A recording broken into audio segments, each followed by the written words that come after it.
ગાંધીધામ અને આદિપુર વિસ્તારમાં સાયબર માફિયાઓએ આચરેલા મસમોટા કૌભાંડનો પૂરો કચ્છ સાયબર ક્રાઇમ પોલીસે પર્દાફાશ કર્યો છે।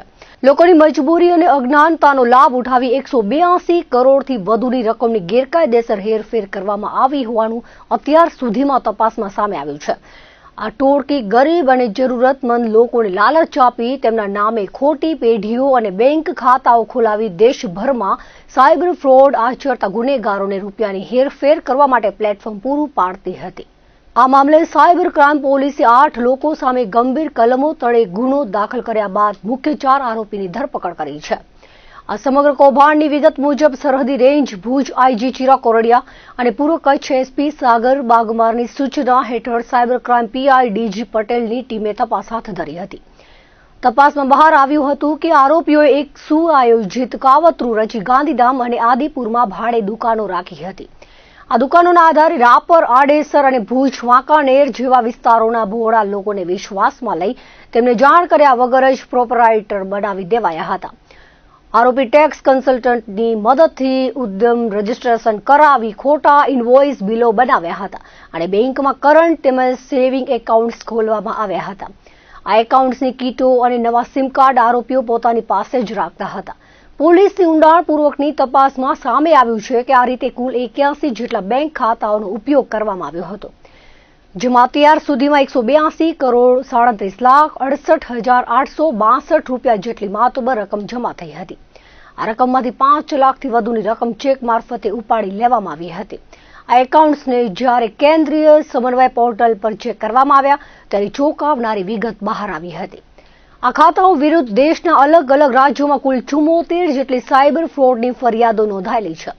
આરોપીઓ દરેક એકાઉન્ટ દીઠ મોટું કમિશન મેળવીને આ નાણાકીય હેરાફેરીમાં વચેટિયા તરીકે કામ કરતા હતા।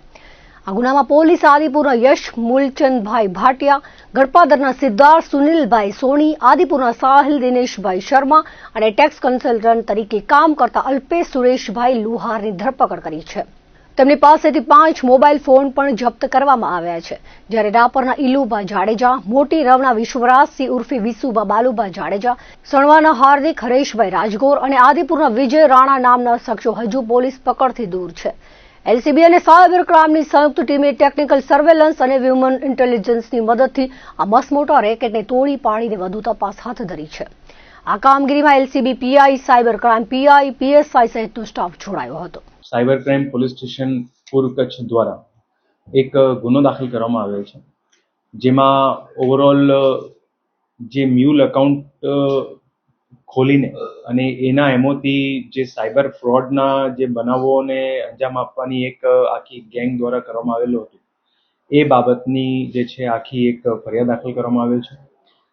આ ઓવરઓલ જે બનાવ છે અને આખી ગેંગનું જે એમાં ક્રાઇમ છે, આની અરજી તપાસ દરમિયાન જે છે સાયબર ક્રાઇમ પોલીસ સ્ટેશનના વિગતો ધ્યાનમાં આવી।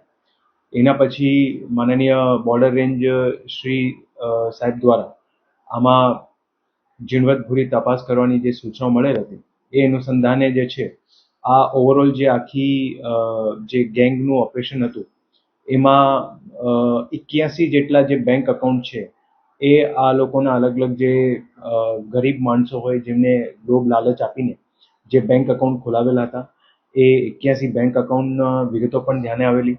એની સાથે સાથે જ્યારે આ બેંક એકાઉન્ટોની તપાસ કરવામાં આવેલી ત્યારે જે સમન્વય પોર્ટલ છે એ પોર્ટલ પરથી પણ વિગતો મળેલ કે એ બેંક એકાઉન્ટને લગતી કુલ 14 જેટલી ફરિયાદ ઓલ ઇન્ડિયામાં જે છે એમાં થયેલી છે, જેમાં સાયબર ફ્રોડના જે છે ક્રાઇમ બનેલું છે। આમાં ખાસ કરીને જે ઓવરઓલ આ આખી ટોળકીની જે ક્રાઇમ કરવાની જે ઓવરઓલ એમો હતી અને કઈ રીતે એ લોકો કરતા હતા, એમાં મુખ્ય આરોપી જે છે યશ ભાટિયા છે। આ યશ ભાટિયા દ્વારા અલગ અલગ લોકોને સાથે રાખીને સૌથી પહેલા એક ફ્રોડ પેઢી ઊભી કરવામાં આવતી। આ ફ્રોડ પેઢી ઊભી કર્યા પછી બેંક ખાતાઓ ખોલવામાં આવતા। બેંક ખાતાઓ ખોલાવ્યા પછી એ ખાતાઓની વિગત બીજા લોકોને આપવામાં આવતી અને પછી જ્યારે પૈસા આમાંથી વિડ્રો થતા તો પછી જે છે એના પેટે કમિશન અને અન્ય પૈસાઓનું જે છે વિતરણ કરવામાં આવતું। જ્યાંથી ક્રાઇમ થતું હતું એમાં આપણે ભારત દેશના અલગ અલગ રાજ્યોમાંથી જે છે આખું આ નેટવર્ક જે છે એમાં ઉદ્ભવ થતું હતું, જેમાં વેસ્ટ બેંગોલ, તમિલનાડુ, દિલ્હી, હરિયાણા, ઉત્તર પ્રદેશ એ ત્યાંથી પણ જે છે અલગ અલગ રીતે આ ટોળકી દ્વારા જે છે બીજા લોકોના સાથે રાખીને આમાં આ આખી ક્રાઇમ કરવામાં આવતું હતું. આની તપાસ જે છે અત્યારે સાયબર ક્રાઇમ પીઆઈ દ્વારા કરવામાં આવી રહી છે અને આગળમાં જે છે આરોપીઓની રિમાન્ડની પણ તજવીજ ચાલુમાં છે.